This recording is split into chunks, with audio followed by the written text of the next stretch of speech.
Hello, I'm Laurel Collins, the Member of Parliament for Victoria and the NDP critic for Environment and Climate Change. Canadians have been experiencing the horrific impacts of the climate crisis. Last year, kids were choking on smoke, being kept indoors. We saw a record-breaking wildfire season that resulted in thousands of people being evacuated from their homes. We're seeing currently in BC multi-year droughts impacting crops, impacting farmers, our food systems. At the same time, people are being evacuated because of extreme flooding. We are in a climate crisis. And Canadians are scared about the future for their children, and they're also struggling to pay for rent, to pay for groceries. We are in a cost of living crisis. And we need a government that takes these issues seriously, one that will unite Canadians. Fighting the climate crisis and the cost of living crisis is not optional.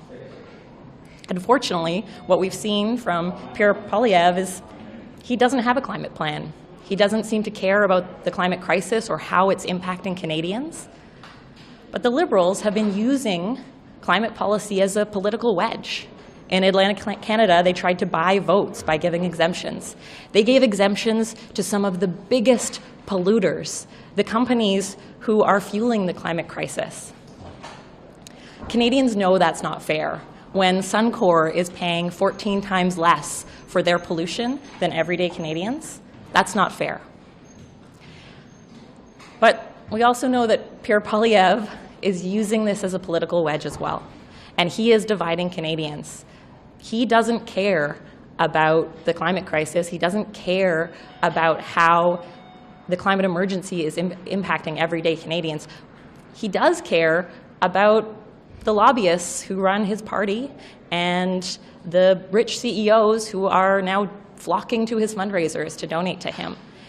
And these are the CEOs from grocery store chains and from big oil and gas, these same companies who are lobbying hard to undermine climate action.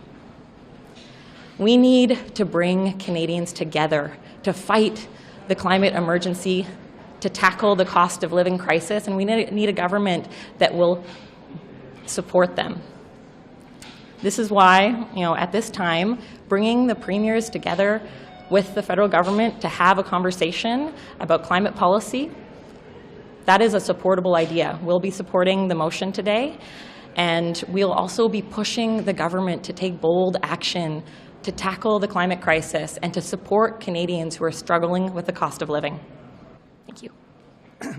Merci beaucoup, Laura. Peter Julian, leader parlementaire du NPD. On vit une crise climatique, c'est certain. J'ai vu, même dans mon comté, avec le dôme de chaleur, on a perdu 600 personnes il y a quelques années. On voit ça avec les rivières atmosphériques qui ont inondé notre province aussi en Colombie-Britannique. On a vu, quand on regarde les prairies, quand on regarde les feux de forêt, on voit que la crise climatique est très présente et il faut effectivement prendre de l'action. En même temps, comme Laurel a si bien dit, on a vraiment une crise d'abordabilité chez les gens. On voit que les familles en arrachent, ils travaillent de plus en plus de mettre de la nourriture sur la table, de garder un toit sur leur tête. Et l'MPD travaille là-dessus avec toutes les mesures qu'on a mises en place, assurance médicaments, les soins dentaires, le logement abordable, toutes ces choses qu'on a poussées. Mais là, effectivement, on a deux chefs, M. Trudeau, qui semble comprendre la crise climatique, mais il ne comprend pas le fait que les gens en arrachent. Et on a M. Poilievre qui semble même pas croire qu'il y a une crise climatique et qui semble écouter seulement les lobbyistes. Alors pour nous, la chose est claire, il faut travailler sur les deux fronts. Et Jagmeet Singh et le caucus du NPD font ces choses-là. On travaille sur les deux fronts. On croit vraiment que ça prend une communication importante. C'est pour cette raison-là qu'on va appuyer la motion telle qu'amendée aujourd'hui, d'éminer tous les premiers ministres ensemble avec le premier ministre du Canada pour discuter justement ça, la crise climatique, le prix sur la pollution et la crise d'abordabilité que les gens sont en train de vivre. Alors pour nous, on va voter oui aujourd'hui et on est prêt à prendre vos questions. Merci. Do you genuinely believe the premiers want to talk to the Prime Minister about climate policy? Because they're pretty clear they don't want a carbon price and they want to axe the tax. So do you genuinely think that the premiers want to have a discussion about climate policy and the climate crisis, as you say? I mean, I think this is an opportunity to show Canadians also how many of the Conservative premiers don't have a plan. Much like the Conservative leader in the House of Commons, they do not have a plan to fight the climate crisis, and that's something that Canadians should be aware of. They should be hearing about how their leaders aren't tackling the issues that matter to them. What we want to do is really have a conversation with premiers and with the federal government, bring folks from across the country together. There is a diversity of opinion on this, and it's important that we, in the spirit of collaboration, bring people together for a discussion. But how concerned are you that you're swimming upstream in a sense? You're talking about Pierre Poilievre like he's an outlier, but all of these premiers are basically on his side. So what do you think is going on out there, and how hard is it to combat that feeling that the current approach is not the right approach? I mean, definitely Pierre Poilievre's approach is not the right approach. Someone who doesn't actually acknowledge that we need to fight the climate crisis, I think Canadians are going to see very clearly that this is not someone who has their best interests at heart. The interests he has at heart are the lobbyists and rich CEOs who he is constantly fighting for. And what about all the other premiers? What about the premiers? Yeah, and we saw Scott Moe come to committee and admit that he doesn't really have a climate plan. Canadians want to see bold action on the climate crisis, but they also want a government who's going to tackle affordability. And unfortunately, we've seen the Liberals fail time and time again. Pierre Poilievre doesn't have a plan to tackle either of these things. This is why the NDP has been fighting so hard to get supports to families, to workers, doubling the GST credit, implementing dental care and pharmacare. We want to work to make life more affordable for Canadians. Many climate policies actually do that if we have a government willing to invest. I think about the Greener Homes program. Not only was that program flawed and excluded many lower income and middle income families, the government cut it off before it was finished, said they didn't have enough money, but now we found out yesterday that they actually left $15 billion on the table. They have delayed $15 billion in climate spending that they announced, that they promised, that could have gone into programs to bring people heat pumps that make their life more affordable, that tackle the climate crisis, bring down our greenhouse gas emissions. We need solutions that meet Canadians' needs, and the Conservative leader and the Conservative premiers who are echoing his words don't have those solutions. So the NDP's solution then is to bring everybody to the NDP's solution to that. If it's the majority of premiers, the majority of Conservative premiers, as you say, Mr. Poilievre, a lot of them are borrowing his script. You're going to support a motion that says the feds should bring everybody together, so a big group, a majority, can continue to say axe the tax. Like, I'm still confused as to what you think can be accomplished by this. So first of all, you said the NDP's solution to this. We have laid out our solutions to this. We have but you're supporting this motion, and the majority of premiers have said we don't want carbon pricing. The Prime Minister says you ain't bringing anything to the table. You yourself said Scott Moe's got nothing to offer. So what's the meeting going to accomplish? There are a lot of premiers out there, and bringing people together to have a discussion is always a good idea. Canadians want to see their politicians trying to work out their differences. And there are differences between the provinces and the federal government. And this could also be an opportunity for provinces to come and talk about some of the issues that they're facing, like the need for infrastructure money. This government needs to listen to provinces like BC, who have been calling on the federal government to step up and provide the funding necessary to deal with infrastructure deficits.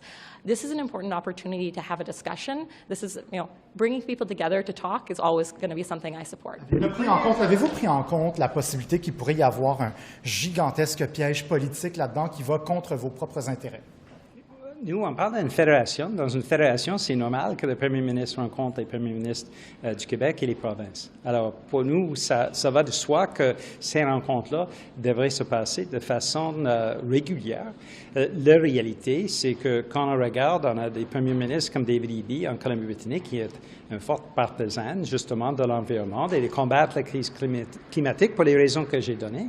Alors, pour nous, c'est important qu'on continue d'avoir ces discussions-là. Oui, et bien sûr... Sept premiers ministres qui vont dire axe de taxe pendant cette réunion. Mais là, moi, nous, on donne beaucoup de crédibilité à la population canadienne. Ils savent qu'ils en vivent dans une crise climatique et ils savent aussi, si quelqu'un ne met pas d'autres solutions sur la table, qu'il manque de crédibilité. Alors, pour nous, l'importance, c'est que dans une fédération, on continue d'avoir ces discussions-là et on trouve ça normal qu'il y ait une réunion là-dessus. The premiers are coming here, though, specifically to demand that the federal government axe the carbon tax, axe the consumer carbon tax. They're all very clear on that.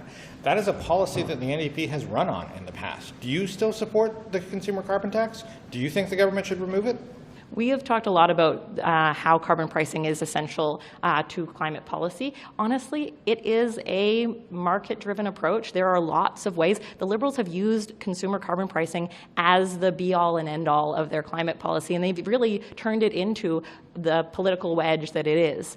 We think there is a whole suite of climate policy that needs to be implemented, and strengthening the industrial carbon price is a big part of that, making the biggest polluters pay their fair share, removing some of the burden from everyday Canadians and putting it back on to the biggest corporations, the rich CEOs, who should be paying for their pollution.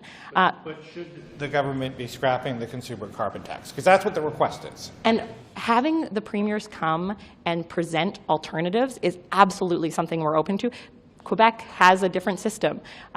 BC has their own carbon price that was implemented long before the federal government ever implemented one. If the premiers want to come and present alternatives, ones that will actually meet our climate commitments, ones that will actually create a climate-safe future for Canadians, of course we're open to that discussion. What makes you think that they will? What evidence do you have that the premier is asking for this meeting want to bring some solutions to the table? You yourself said Scott Moe doesn't look like he's super interested in it. We're not talking about BC's premier, but the premiers who are asking for this meeting, what makes you think they want to come to the table with alternatives? I mean, I think about Manitoba's premier, Wab Kinew. I think that he has a genuine desire to tackle the climate emergency, and he wants to present an alternative. My ears are open, We want to hear from Canadians and from the people that they elected about what we can do to move forward together. Let's unite Canadians behind the vision of tackling the climate crisis and supporting people with the cost of living. Today is a great day for volunteer firefighters and search and rescue personnel, a great victory for all of those volunteers, their families, and the communities in where they live.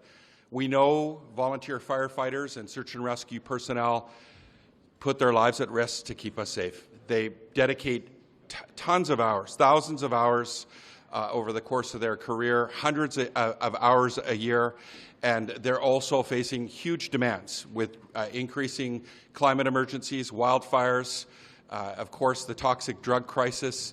The demands and expectations of their needs are huge, and recruitment is a huge problem, especially given the inflationary crisis, and many people are having to work 2-3 jobs.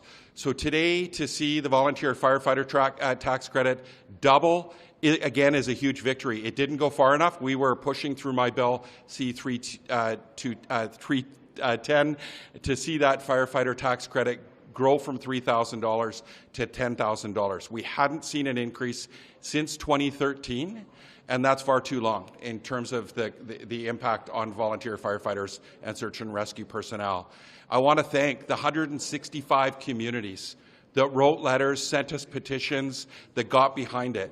Of course, our leader, Jagmeet Singh, who just came to Denman Island in British Columbia and Vancouver Island, met with volunteer firefighters and personnel that are involved in search and rescue. To all NDP MPs that got behind this bill, but also from members of Parliament from all parties that got behind my bill and tabled petitions over the last couple of months. We're here as New Democrats to make the House of Commons work.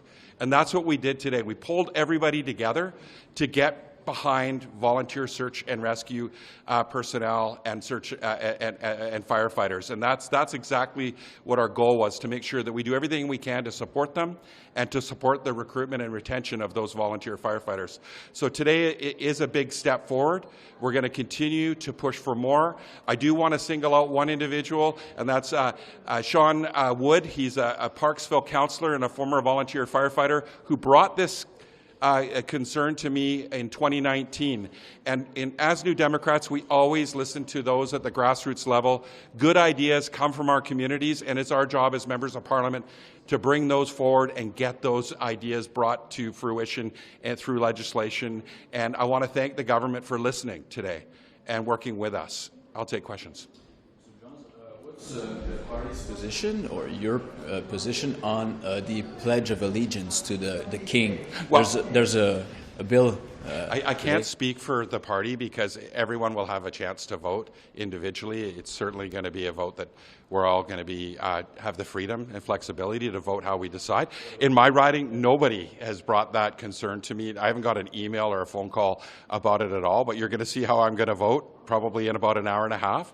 It's certainly something that's, it's not a priority of mine given the serious issues that we're facing right now. We've got an inflation crisis, a climate crisis, we've got a toxic drug health emergency right now that is not being given the attention that it deserves. So this is like literally low on the scale of priorities for me.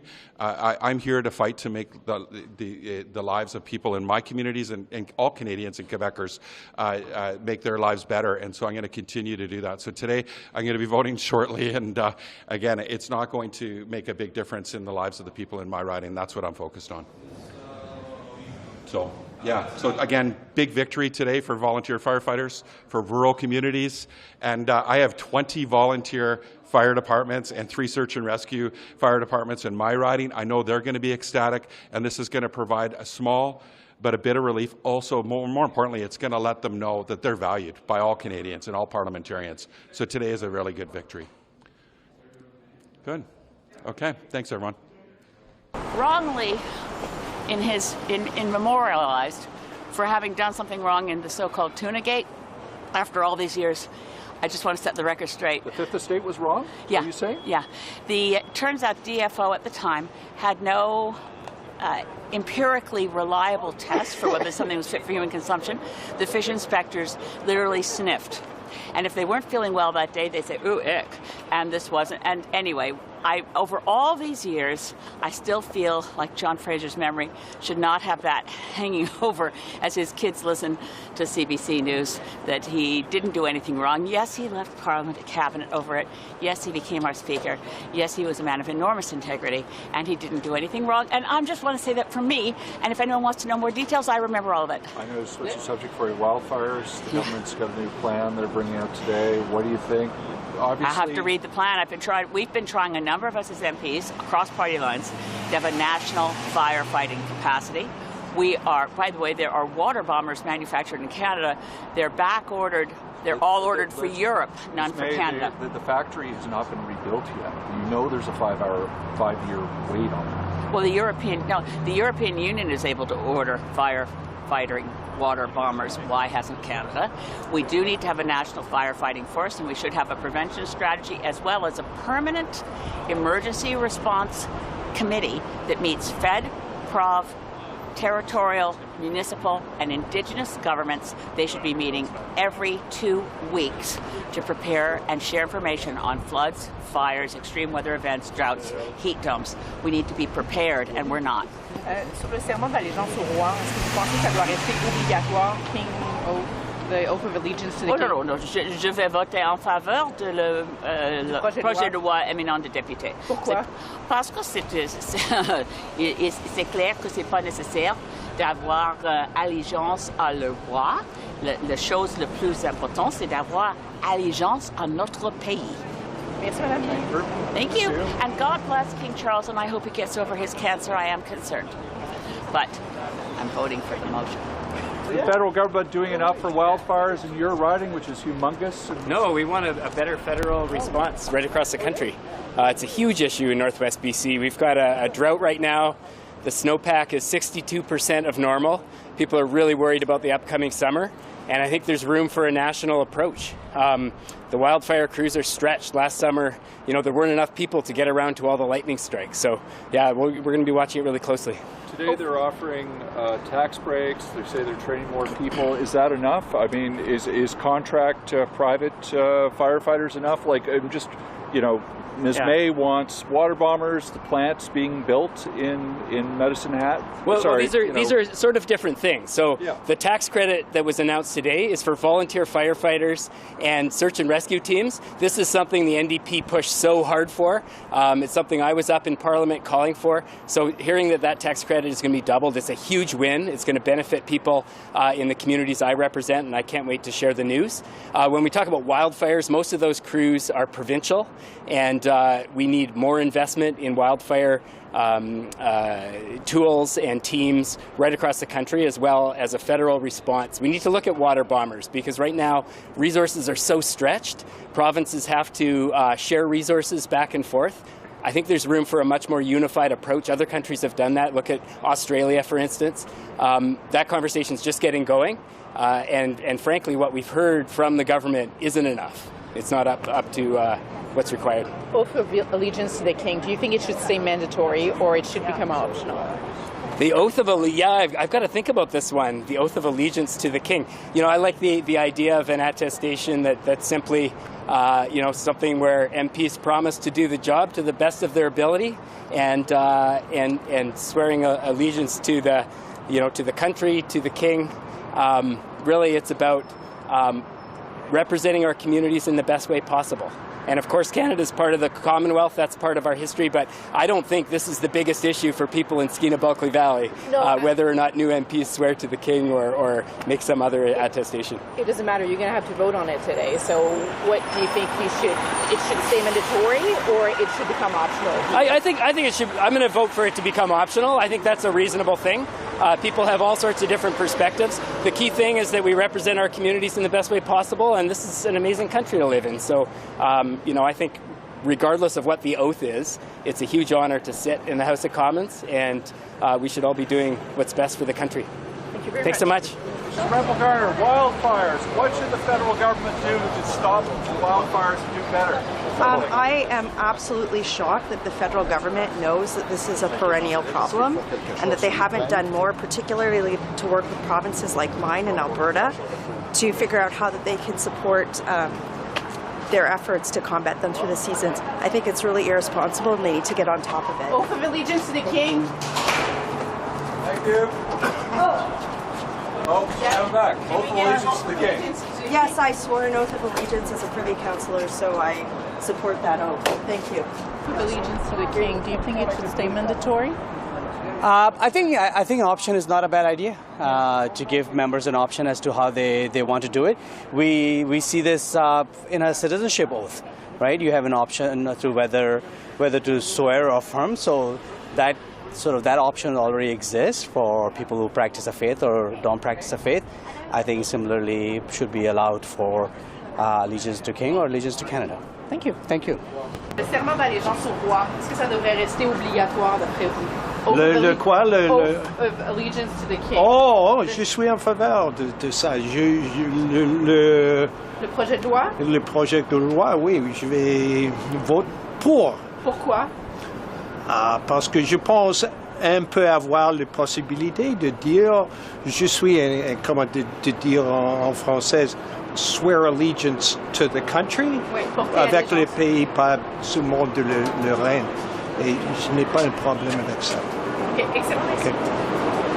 Garanti, je vais supporter le projet de loi de M. Arseneault. Quel francophone ne supportera pas l'option de ne pas voter ou de ne pas faire la segmentation du droit?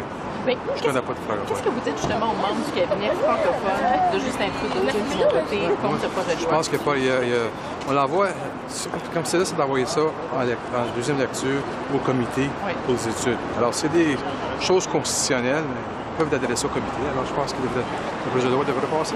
Est-ce que c'est honteux pour vous qu'un francophone vote contre ce projet de loi-là? Bon, je trouve que c'est honteux, mais je veux juste dire que moi, en tant que francophone, il n'y a pas de question que je supporte le projet de loi. Merci. Merci. Allegiance to the king. Do you think it should stay mandatory? Well, as you know, we're voting on a private member's bill today, so no way. I suspect that could be the reason why you asked that question. I'm thinking about it. I mean, I'm certainly sympathetic to what René has brought forward. So, what are your reservations then? I just like to take as much time as we are afforded to make decisions. So I'm afforded a little bit of time further, so I'm going to take it. But how did you personally feel when you had to do this oath of allegiance to the king? Did it bother you, or were you okay with it? Well, I mean, did it bother me? No. I mean, I think it's something that we're accustomed to doing in a variety of different areas in our society, but I absolutely understand where he's coming from. I think that from a First Nations perspective or from Jewish perspective, potentially in the past, when we look at the development of certain policy, or from the perspective of certainly our friends in some French communities across the country, I can appreciate why this is something that's meaningful. We have to be mindful of processes around what legislation has to look like, and with everything that's going on right now, how we prioritize things is certainly important, but that's why I'm going to take the time to look at it. But I see the merit of the legislation, no doubt. Okay, thank you for taking the time. Yeah, no problem. Ça devrait devenir facultatif. Moi, je pense qu'il faut laisser chacun des parlementaires prendre une décision. Je pense que chacun des parlementaires doit prendre sa décision. Il faut respecter le choix de chacun. Il faut avoir une liberté. OK, donc dans le sens que ce que vous dites, c'est que vous allez voter en faveur du projet de loi de M. Arseneault? Ben, je ne peux pas dévoiler mon vote. Avant, je ne fais jamais ça. OK, mais vous êtes capable de lire entre les lignes. Donc, non, mais juste pour comprendre, Oui. ce que vous me dites, mais ce que vous dites, c'est qu'il faut que les députés puissent choisir entre le Canada. En fait, non, ce que je dis, c'est que chaque député doit avoir l'occasion de choisir selon ses convictions, ses valeurs, puis il faut respecter ça. On est un grand pays, alors dans ce sens-là, moi, je donne l'ouverture à tous, puis chacun prenne sa décision. OK, c'est bon. Merci. Quant à moi, évidemment, vous vous en douterez, je préférerais un serment fort différent de celui qui est proposé. Et je pense que celui qui est proposé est un compromis honorable. On est ici au Parlement fédéral, au Bloc québécois, on est toujours convenu de travailler en vertu des règles en vigueur. On respecte les règles applicables au Parlement, on va continuer de le faire, donc on va appuyer cette serment. J'aimerais que vous me décriviez à l'intérieur de vous ce que vous avez ressenti quand vous avez dû faire ce serment d'allégeance. C'était à la monarque, qu'est-ce que vous avez ressenti à l'intérieur de vous? C'est troublant, mais je vous dirais que c'est un sentiment qu'on ressent avant de faire le serment. À partir du moment où on sait qu'on doit le faire, il y a beaucoup de questions qu'on se pose.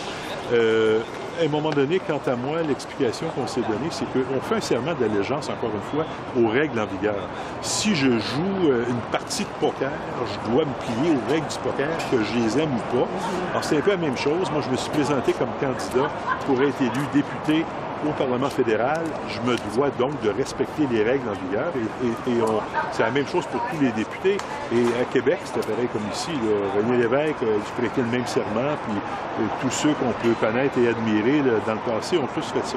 Donc, à un moment donné, on se fait à l'idée que malgré qu'on parle d'allégeance à la reine, la signification réelle, et ça, il y a eu des décisions de tribunaux qui en ont parlé, c'est d'aller vers un serment d'allégeance aux règles en vigueur, à l'autorité qui est en place, et ça, on respecte. Qu'est-ce que vous pensez du serment, du projet de loi de M. Arseneault sur le serment au roi, qu'on le rendrait optionnel? Bien, ce que je peux vous dire, c'est que moi, j'ai une seule allégeance. Une seule, c'est au peuple du Québec et aux gens de ma circonscription. Et comme tous les bloqués, c'est comme un souverainiste, le serment au roi, on est forcé de le prononcer, mais à aucun moment on ne ressent quelque émotion positive dans nos cœurs quand on le prononce. Donc ça serait un soulagement si ça passait pour vous? Bien, moi, je suis député de Mirabel. Vous irez voir l'histoire de la couronne britannique dans ma circonscription. Vous irez voir la bataille de Saint-Benoît. Vous irez voir la violence qui a été faite par la couronne britannique à même ma circonscription, pour laquelle il n'y a jamais eu d'excuses. Et vous comprendrez que si je dis que mon allégeance est au peuple du Québec et aux gens de ma circonscription, elle ne peut d'aucune façon aller à une couronne étrangère que user de violence contre les ancêtres de mes concitoyens. Merci beaucoup. Merci, au revoir.